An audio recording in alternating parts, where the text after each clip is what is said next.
So welcome everyone, and before we begin the reading today, let us take a moment of silence just to come back home within, in the body, with our breath, the thread of breath we can hold and come back.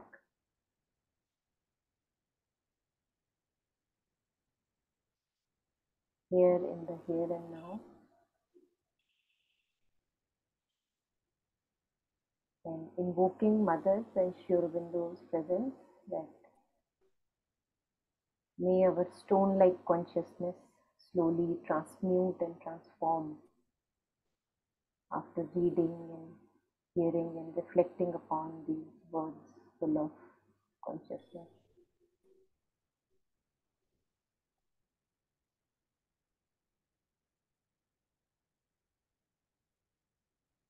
And since it is a long process, may we have the perseverance, may we not get frustrated on the way while the changes are happening.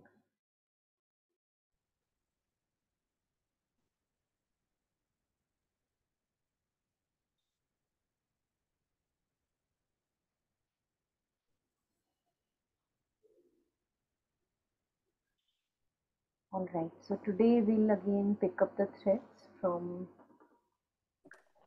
where we stopped last. So last time we had started with again Pavitra Das conversations with Sri Aurobindo, and we were talking about this stepping back in series successive stages as he was sharing with Pavitra Da, that how when we step back and back like that we continue stabilizing our stance as the Purusha, then the Purusha reveals itself in successive stages, and that is what we were reading last time.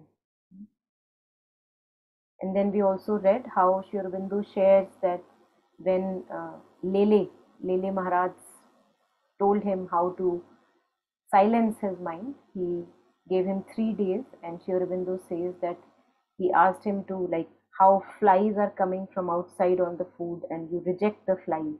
So like that we have to reject the thoughts so that the mental silence can be achieved, and he says that he was able to do it within a day, Sri Aurobindo.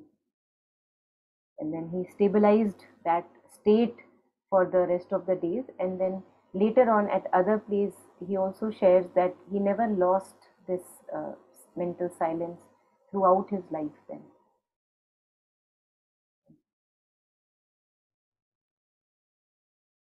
Yeah, so let us just read this last bit and then we take up something new today. I'm just reading it out for all of us. So for you, the first aim to separate yourself from your mind and know it as outside you. To take the attitude of the witness. Let the thoughts come, but do not let yourself be carried away by them. Practice during meditation, and then you will have to infuse into daily life what you establish first in meditation. So I think this is very important, because first we have, like, like when we are practicing any instrument, first we do our own silent practice, like, oh, nobody should disturb me, I'm trying to focus, I'm trying to concentrate. And then slowly after years and 1,000 hours of practices, then I am good enough that I can pick up that instrument in front of anybody and I can play without having the need for that solitude which I earlier needed, that, oh, let me concentrate, I need some time to myself.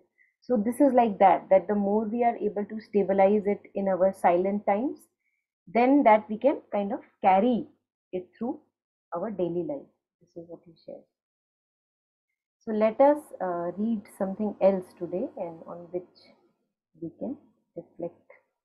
So first in italics is the question, I think, or the sharing by Pavitra Da, and then Sri Aurobindo shares below that. So who would like to read? If anyone is ready, please go ahead. Yeah, Monica, I'll read. Okay. Tuesday, December 22nd, 1925. It seems to me that there are 2 levels in the mind. The first attends to images and forms. The second to words and ideas. Beyond this is the principle of comprehension, buddhi. I can easily disassociate myself from the lower mind. When I recall to memory an idea or phrase which I have just expressed, I can also remain detached. But when, for instance, I reason, I am one with my mind, more exactly, buddhi is joined to manas. This is true, but there is yet a third thing. It is the mind in itself, different from the forms and ideas it produces. It is a principle which pervades the whole universe, calm and transparent.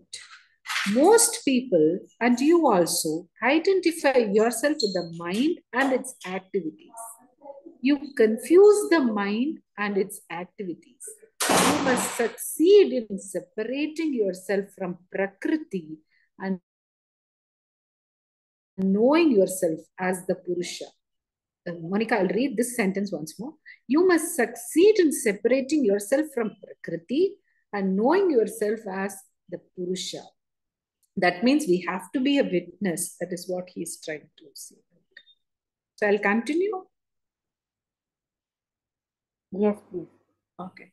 The method I was taught was to kill all thoughts when they appeared before me, quite simply by looking at them steadily. You say that you sleep, for indeed the only form of silence ordinary man knows for the mind is sleep. But this must be overcome. It is a known obstacle which all must overcome. Reject sleep as you reject other ills of the lower nature. You have the strength to do it, being the Purusha. Then one of the following two things will happen. Either you will remain fully conscious but with the mind empty, or you will have this consciousness but not in the waking state. That is, you will be in samadhi. So this work is the first step for you. Thank you. Yes. So again, when we are reading these things, at times it may appear very philosophical to us, that why am I reading such a philosophy? We can talk about that. What is the need of so much intellectualizing? But when we are relating all of this that we are reading with our day-to-day experiences and seeing what difference it makes when we take this witnessing stance that we are talking of again and again, then it becomes practically alive for me. Otherwise, this if we don't understand what we are reading every day today, like today, then it actually from like an outsider point of view, we can say that, oh my god, so many words and too much philosophy, like not my cup of tea. But when we get to the practical implication of that and how much it actually releases the knot of ego consciousness from our heart, and we are able to feel that relief in us because of this witnessing aspect, then we are able to practically get self motivated that no, these words do make a difference.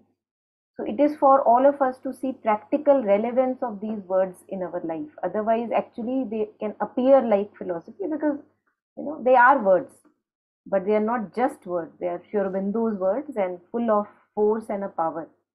So we'll go through it again and then take reflections. Now he's sharing that it is the mind in itself different from forms and ideas it produces. So there is a screen. On the screen there are images that we call as a movie. There is a screen, and on the screen is the content of the screen, right? So he shares, it is the mind in itself different from the forms and ideas it produces. It is a principle which pervades the whole universe, calm and transparent. So this screen like presence of consciousness is pervading the whole universe. Each one of us, whoever is joining the session today, just for a moment reflect upon this. No, there is something in us which is conscious of what am I thinking right now. There is something in you, each one of you, which is also conscious of what is being spoken. What are my thoughts about what is being spoken in my head? How am I feeling in my heart right now? Now that's something which is knowing, the knowing aspect. It is the same in each and every person. It is the knowing aspect. It is the consciousness. So this is pervading the whole universe, and that is why many masters have likened this to space. So the space here is not different from the space in Pondicherry or Tamil Nadu or wherever, in the in Antarctica. Space is like a vast continuum, and like that, consciousness is also a vast continuum. So it's a pervading whole universe, calm and transparent, like a screen, vast screen on which tons of movies are going on at various places. Now, most people, he says, and you also, identify yourself with the mind. That who am I? I am the one who has this strong opinion. This is what I am. I stand for this cause. So we have rigidly bound ourselves to the ideas and thoughts and opinions that we have. So he says that we identify ourselves with the mind. That is why we have so many ego clashes. One person decides something in his mind, and he now is not able to budge away from that point. And the other person is standing with his point, he is also not ready to budge. And both are just like fighting with each other. We have family clashes, we have workplace clashes like that.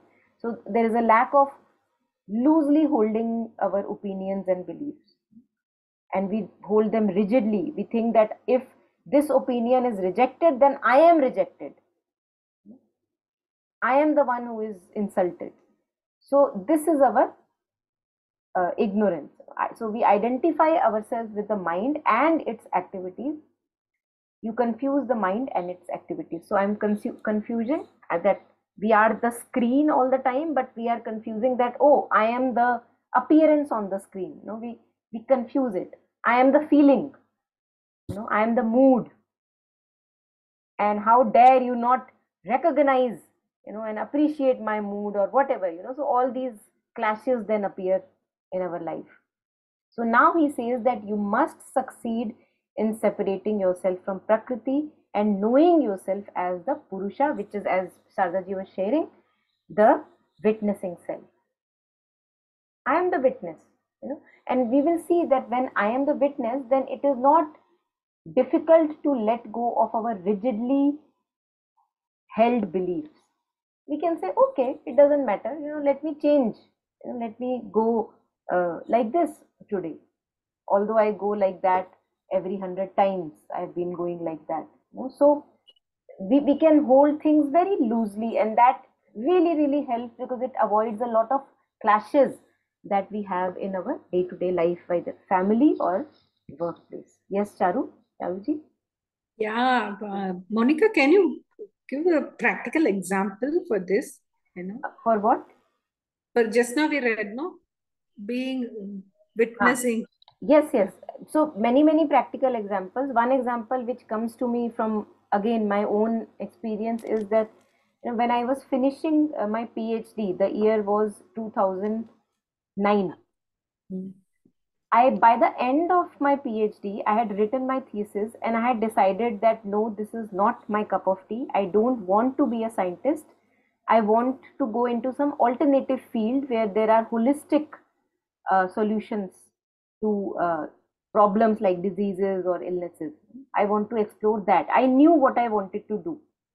So I told myself that, okay, let me just stop here. I don't want a doctor degree with my PhD. And although I had written the thesis, I said, no, nothing doing. I booked my tickets where all I wanted to do, all the Jiddu Krishnamurti schools I wanted to go and explore. So I booked my tickets, and I did not actually explain it to anyone that I'm leaving it midway.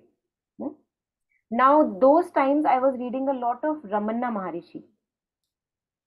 So it was giving a lot of stability to me that, that I can be no one and I can be everyone, because I am the, say for example, the watcher, I am the witness.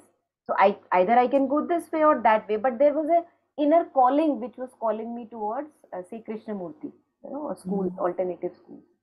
So, but what happened that it was not an easy point, because my father, he uh, started saying that I would actually die if you don't complete your PhD. So it was like an emotional blackmail on me. It was very close to him that I get that PhD degree.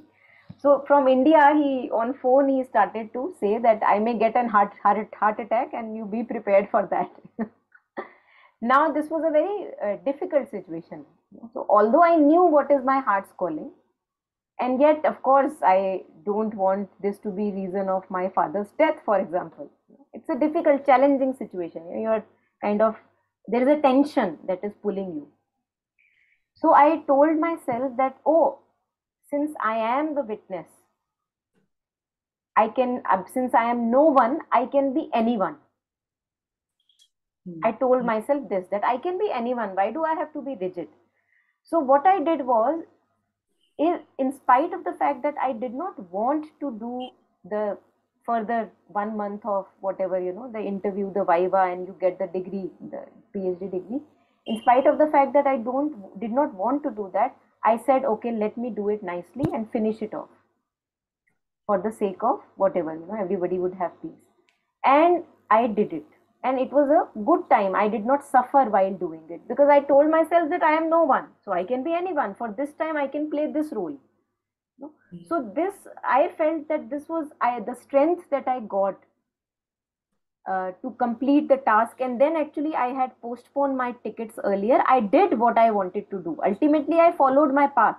But it was not a restless agitation in me that was saying that, oh, I have to do that, I have to do that, I can't, stop myself. It was not like that. Inside, something in me knew that I want to do that and I will do that. But there was no agitation, just because I was able to say that I am no one and hence I can be anyone. So right now, if this role is required, let me play this part. I'm just playing this part and get done with that. And then I postponed the tickets and did all the things that I wanted to do later after that. So that comes as a very, like, practical example in front of me, that the power the witnessing aspect can give us. It empowers us, because then you can play. When I am rigid, then I am not able to play. So for that 1 month, 2 months of a time, I was able to play that role, knowing very well in my heart that this is not what I truly want to be doing, but let me just play. Beautiful, Monica. You are, I'm no one. Something you are telling me. You say I it said, again. since I am no one, I'm no one. I can be anyone. Oh, beautiful. I'm no one. I can be it. Right? So I can, for example, play the role of a daughter-in-law for some time, but I am not that. I'm just playing the role. Very well knowing in myself that I'm not that. I'm not limited by a role. I can be a child when I want to play like a child. I can be a mother when I have to act like a mother. But none of these roles are limiting in nature. They are now, see, it is almost like how an actor in Bollywood or Hollywood, we see that very prominent actors who are very playing their roles very well. They are able to play from a villain to a hero. All the spectrum of roles they are able to play.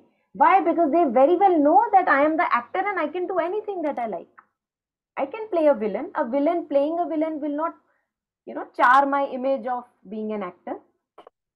So when we stabilize, I'm not saying that after that I remained a witness, not at all. There's a lot of practice that is required, and you keep slipping. But once you get a taste, then you get the power also associated with that.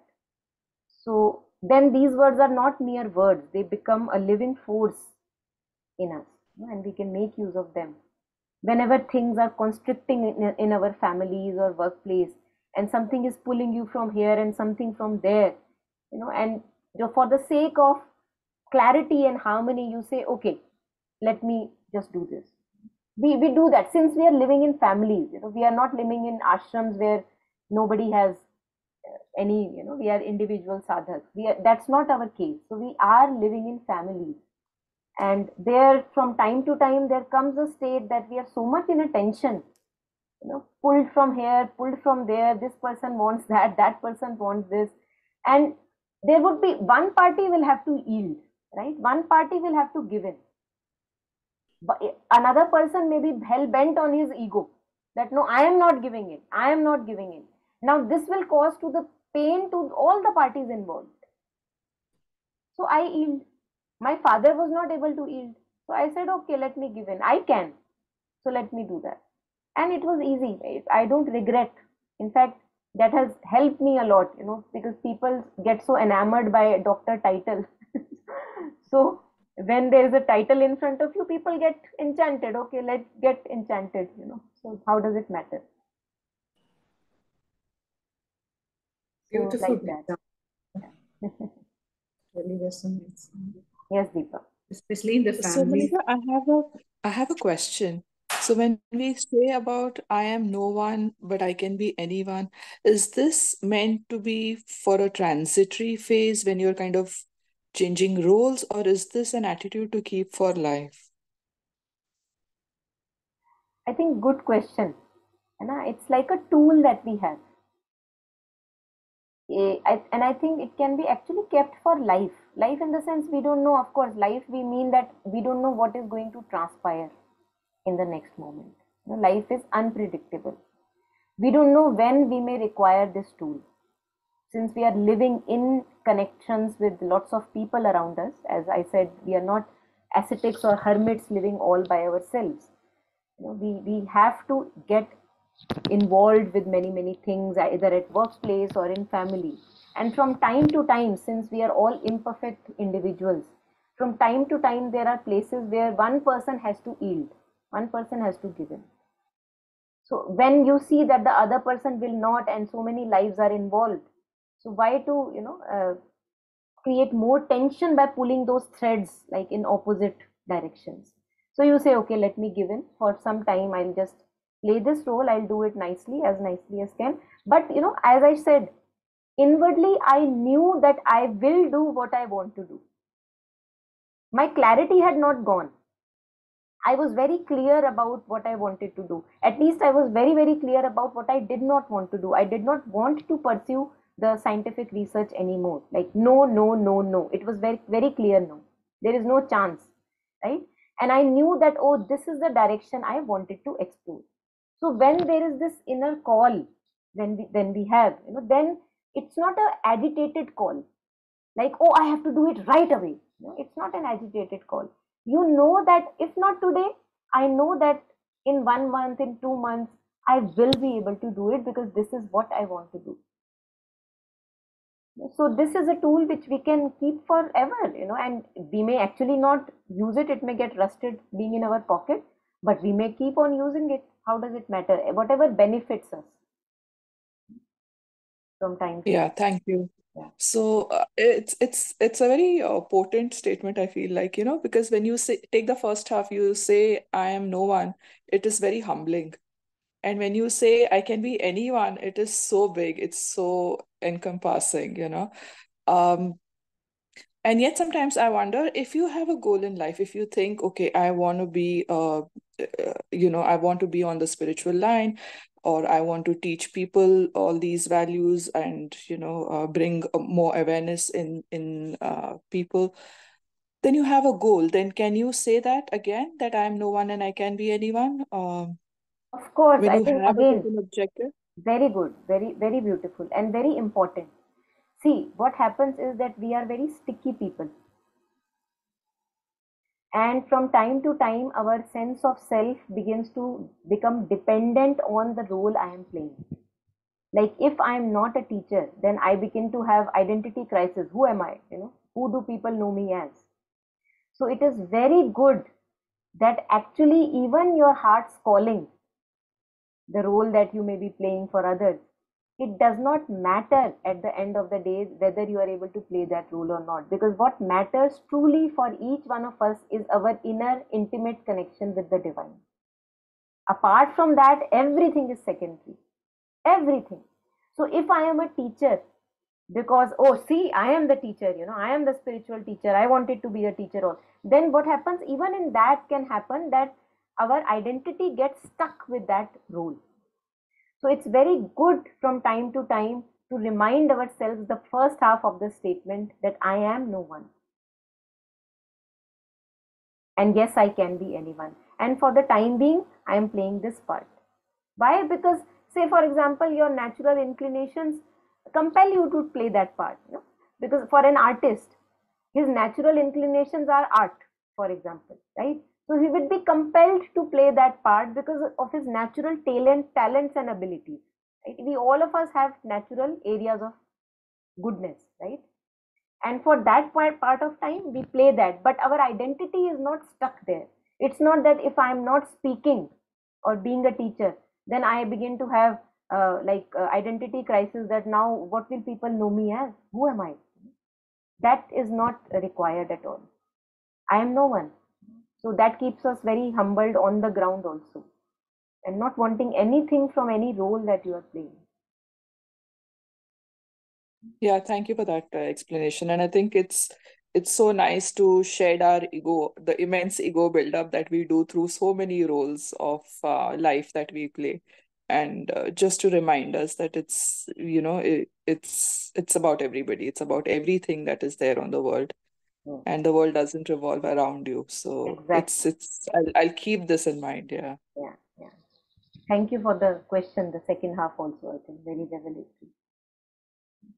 Because it happens, we are very, very sticky people, and that is why Kabir ji has said that till the time we have breath in the body, we can be sticky. So to be very, very vigilant, not that okay, if now I have spoken for 20 years or 30 years and now people know me as a spiritual master, now something has happened within us, as you said, the word ego build up, something starts building up, and now we have again stickiness to this image of being a teacher, and oh, what would people think if I am roaming around like that, because they know me as spiritual teacher. So all these kind of things keep on building, and one has to be very, very vigilant to again and again deform or deconstruct these constructions. They don't have any meaning whatsoever. What is most important is our intimate union and connection with the divine. The roles we play, the responsibilities, the obligations. I may be running an ashram, it doesn't matter. But what matters still is my inner communion with the divine, and not the outward rules. Outward rules are secondary, like they're byproduct of that. So yes, we have to keep reminding. Anything more? Anyone?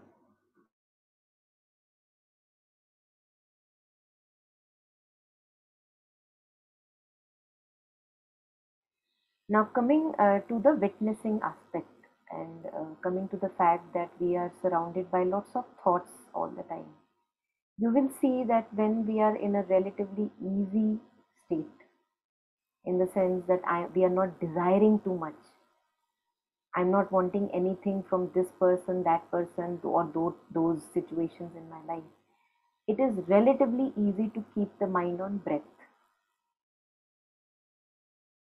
But when there are wants and pulls and desires, and when I want this thing to happen in my life because otherwise I don't know what would happen, you know, or that person to come into my life and stay with me forever, and how dare he or she can go away.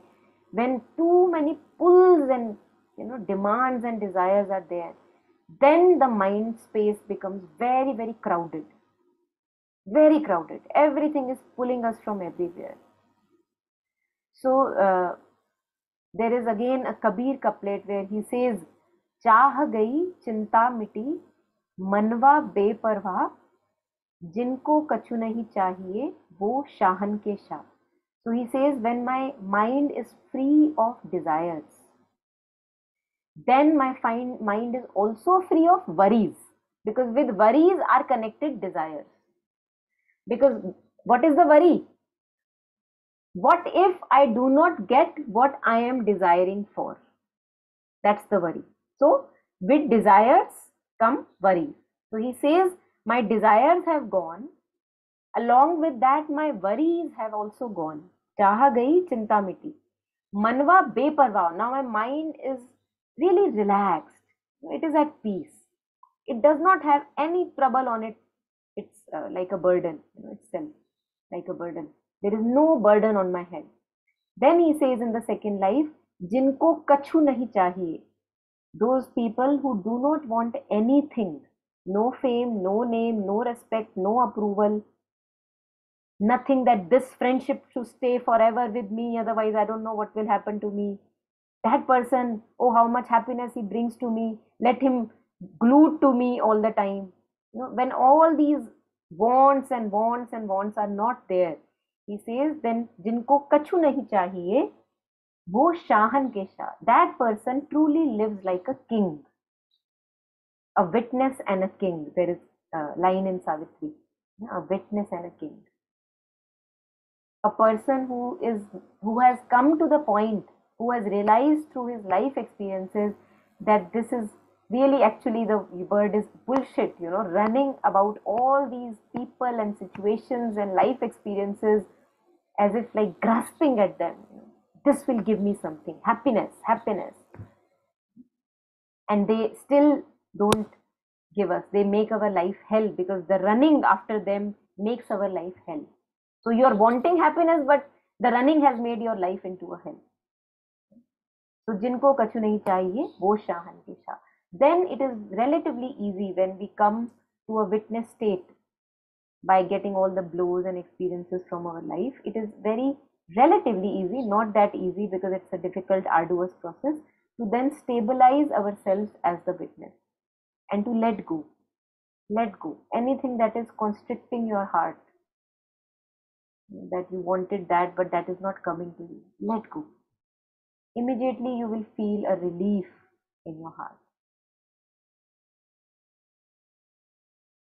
So this, in Buddhism also, there is this crux of the matter, is this grasping. They say that there is this grasping at people, at persons in our life, grasping at situations in our life, that let me grab that, and then I will be happy. And that never happens, never ever happens.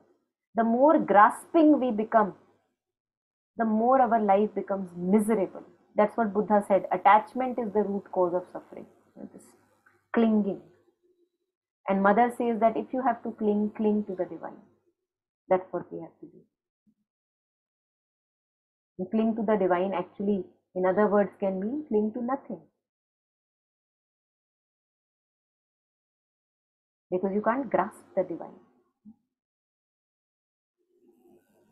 So this is very important to reflect upon these things, because they make our life hell or heaven.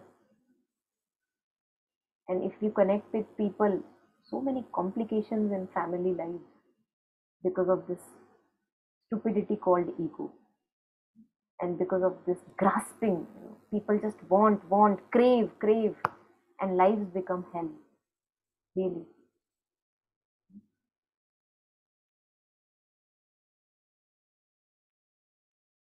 And that's why there was a prayer that I shared on the Heroic Heart group. Beautiful prayer. It says, again, coming from Buddhism, it says, let people be free. May all beings be free from suffering and the causes of suffering. So not only from suffering, but the causes of suffering as well, which is this, the grasping at things. And then it says, let people have happiness. May all beings have happiness, true happiness, and the causes of true happiness.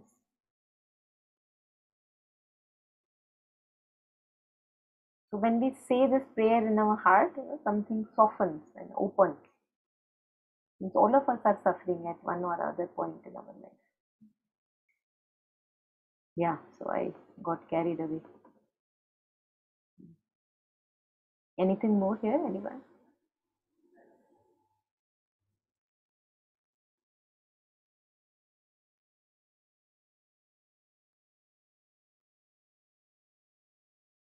So it is very difficult to say, for example, here, kill all the thoughts, like not to believe in any thought that is coming to you.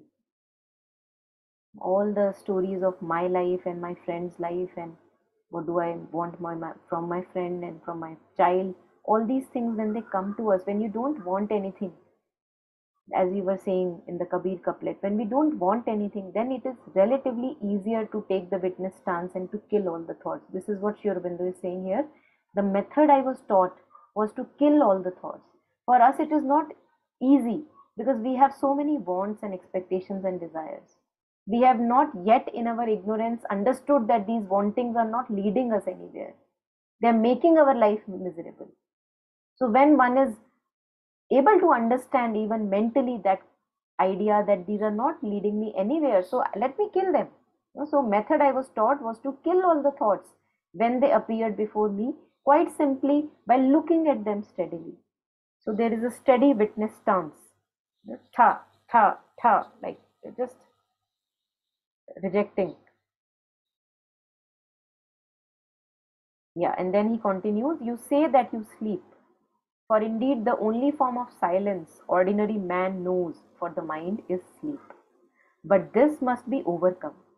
So we are dependent on sleep because sleep gives us a little bit of silence, not all the time, because many a times we may be thinking about some issue in our life very badly, and then our sleeps are also very distracted. Only a little bit of time uh, we can have, which is a little bit of silence. Otherwise, it's a very distracted sleep, if you have observed. So he says that this is what we know as silence because we can't silence our mind. It is impossible. There's so much clutter in our mind. We are identified with the surface consciousness. And in surface consciousness, all the time there is some or the other turmoil going on. So he says this necessity of sleep to have silence must be overcome. But this must be overcome. It is a known obstacle which all must overcome. All means all of us, for example, today listening to this. Reject sleep as you reject other ills of the lower nature. Other ills of the lower nature would be desire, lust, ambition, greed, everything which is just bringing a lot of restlessness in us. Hmm? So all of jealousy, anger, all these are lower nature. So when how we reject that, knowing that this is not good for me, that is how I should reject sleep also. But we have to do it, gradually again. You have the strength to do it being the Purusha. As a witness, we slowly gather the strength to sleep less. In less sleep, we can be very quickly refreshed. And then he says, then one of the following two things will happen. Either you will remain fully conscious, but with the mind empty, or you will have this consciousness, but not in the waking state. That is, you will be in samadhi. Let us not talk of the samadhi right now because uh, that will come on its own. But the first step is to, again, as we were reading last time also, to be convinced that to take the witness stance, to know myself as the knower, because that's who I am all the time. I'm knowing my thoughts, I'm knowing my feelings, I'm knowing the words I'm listening to. I am the knower all the time. So to consciously know myself as the knowing aspect, to unburden ourselves again and again. This has to be a constant practice, 24/7. And when we are resting, Mother says, then it's very good to rest in the, like Rupert Spira also talks about resting as awareness. When you are resting in the nature of mind or as awareness, and resting as awareness, then we have rest even when we are not sleeping. And the mind, when arises from this stillness, it is a refreshed mind, not a very sleepy, draggy mind. But it takes a lot of practice. Without practice, nothing happens. And we will practice only when we are convinced that we should practice because it actually gives me benefit. Yeah. So anything here, anyone?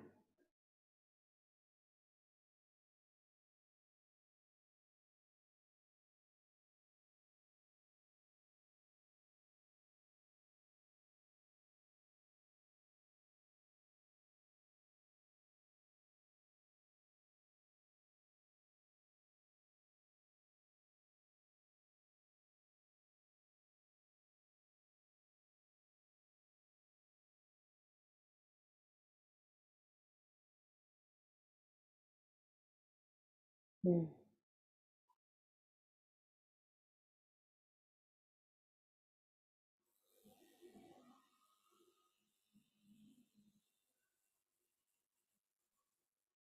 there was some Buddhist transcription that I was doing, and in that they say that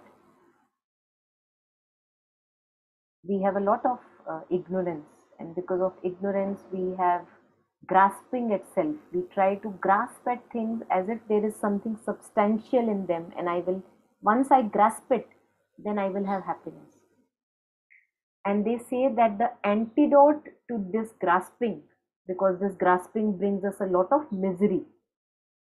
To say, for example, two boys are fighting for one girl, because both of them think that if I get this girl, then I'll be happy. This is our delusion, right? Or even if there were no two boys, only one boy is enough to grasp, or one girl, because both of them think that if I get this person or that person in my life, I will have happiness. Now, this grasping at a self, thinking that there is something substantial that I can get at and that will bring me happiness, they say that this is the cause of our misery. And they say that the antidote to that misery or this affliction is the wisdom or the knowing that actually there is no self that I can grasp at. So the moment I do this, like how you do with water, the moment you try to hold water like that, does water stay in your hand? It doesn't. It just goes away because you try to clutch it. Same with space. I think that, oh, let me grab that space. And the moment I grab it, there is hardly any space I have in my hand. So they say to hold it very loosely, like, you have this palm, which is an open palm, and you're holding space or water in an open palm. And then it doesn't have any problem. It can stay as long as it can stay, and then it flows away. But you're not grabbing at it. So they say that antidote to our misery or grasping is the wisdom that comes through understanding that there is nothing to grasp at. This is what we are, for example, here, what we are reading today, the words of Sri Aurobindo, what he shared with Pavitra, is an antidote to our afflictions. Because when we read and reflect upon these things, then we realize, oh, so true. It's so true. This is my experience. When I am the witness, I am the king, I am empowered. So like this, slowly we gain a little bit of understanding, and through that understanding, then we can practice it in our life. Whenever we have misery because of grasping and wanting and desiring things, we can immediately tell ourselves, oh, I forgot that I cannot grasp at things. Things are impermanent, changing every moment. What did I think? Because we forget, we keep on forgetting.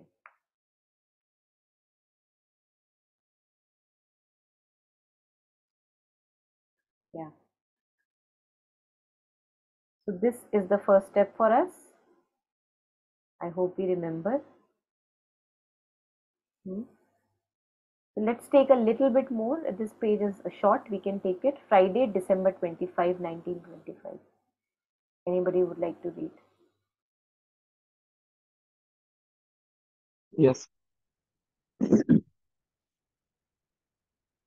Friday, December 24th, 1925. Remaining attentive, facing my thoughts, I found that they disappeared immediately on my looking steadily at them. The means of killing them, hence, is to watch attentively, and as soon as one becomes conscious of any, destroys it does.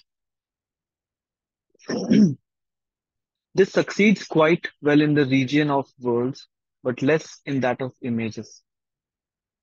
I can manage to remain thus conscious only of my attention. But the mind is not dead. I feel it behind the door. At certain moments, I have the impression that I shall soon lose consciousness. Should I continue? Yes, please. Good, but you are still conscious of your effort to kill the thoughts. This is natural, but in time, this will disappear also. As for the loss of consciousness, do not fear. It might happen that besides the two alternatives put before you last time, you could fall into an unconscious of you could fall into an unconsciousness of which you would not keep any memory. You must try to avoid that and to attain either the waking state without mind or samadhi.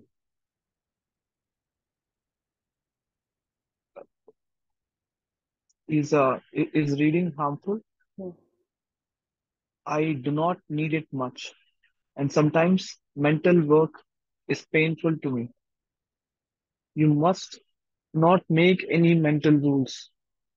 Do according to your inner needs. Reading is not harmful in itself. Yeah.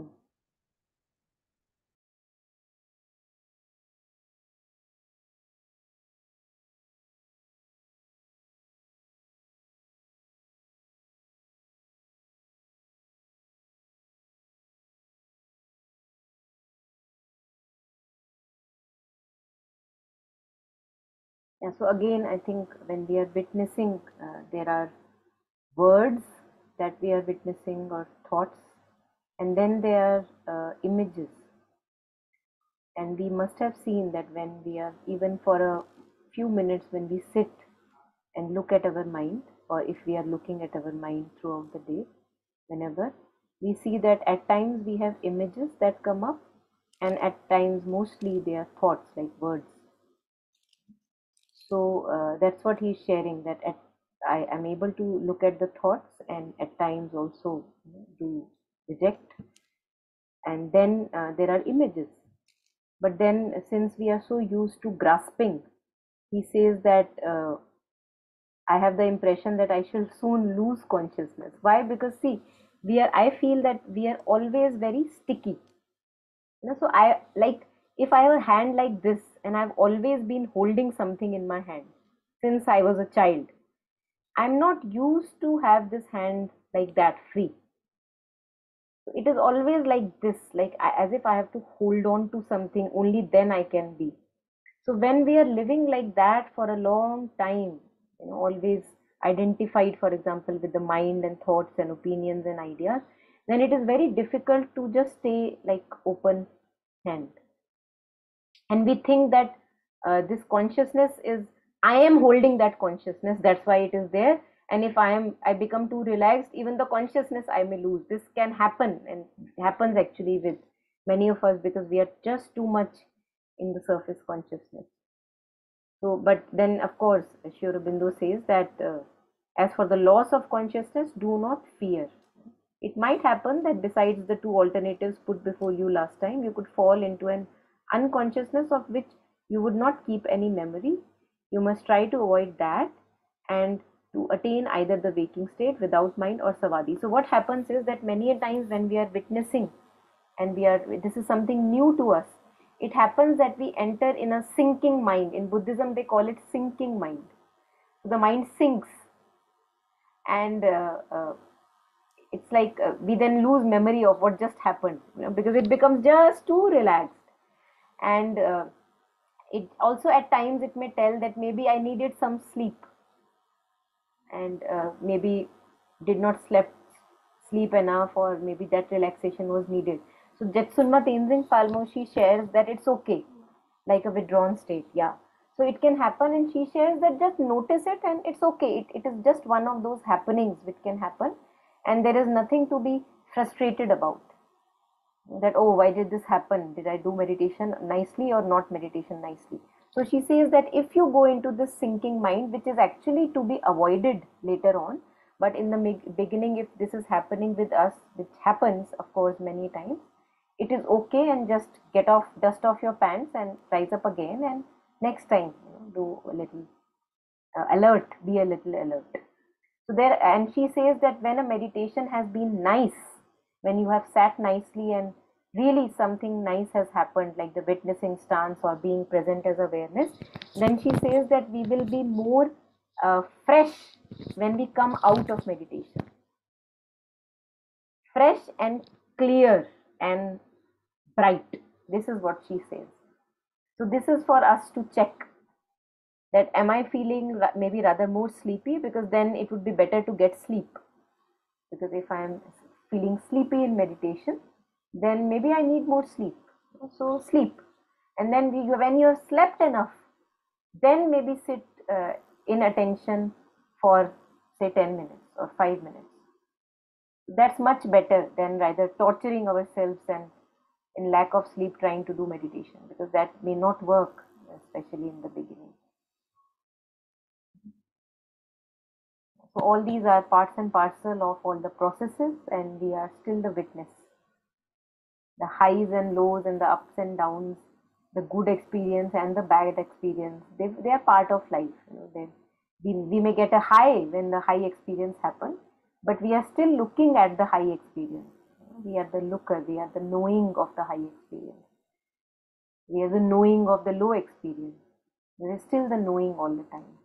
So again, I am reminding of Kabir ji. He says,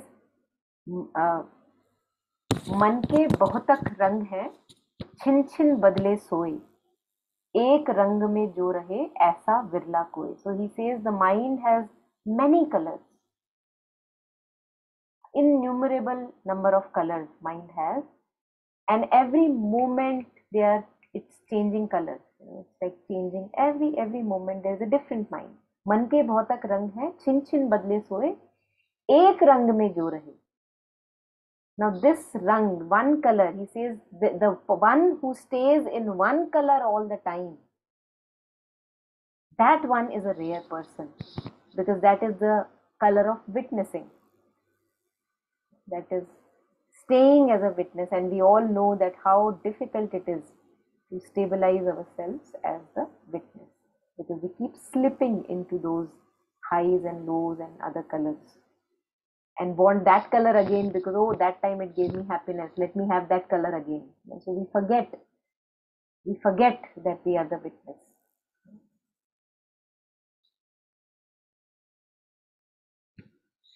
Yeah, so any last sharing, anything on what we just read? Anyone?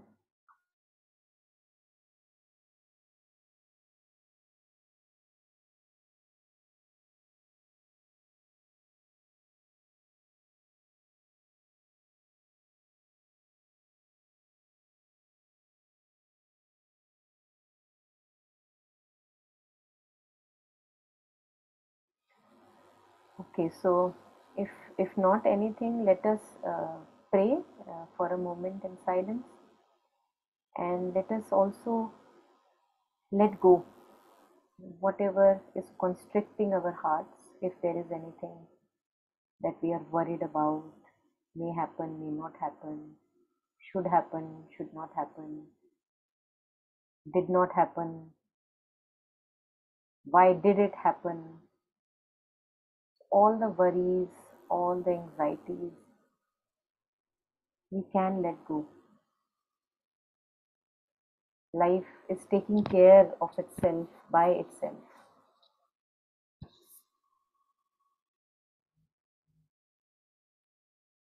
Let go of anything that we are trying to grasp.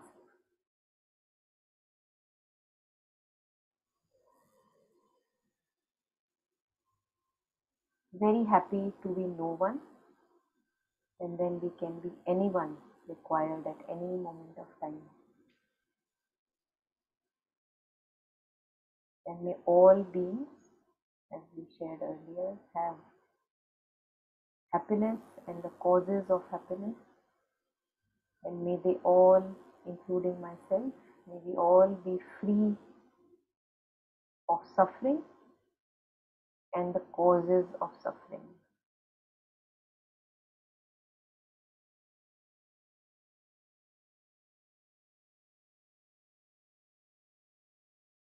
May we have expanded, relaxed, open hearts,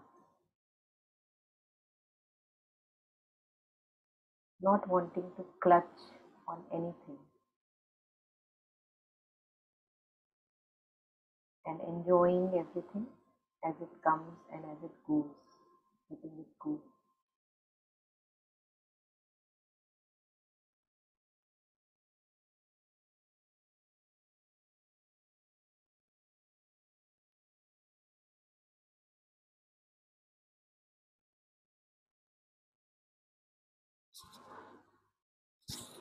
Thank you, everyone.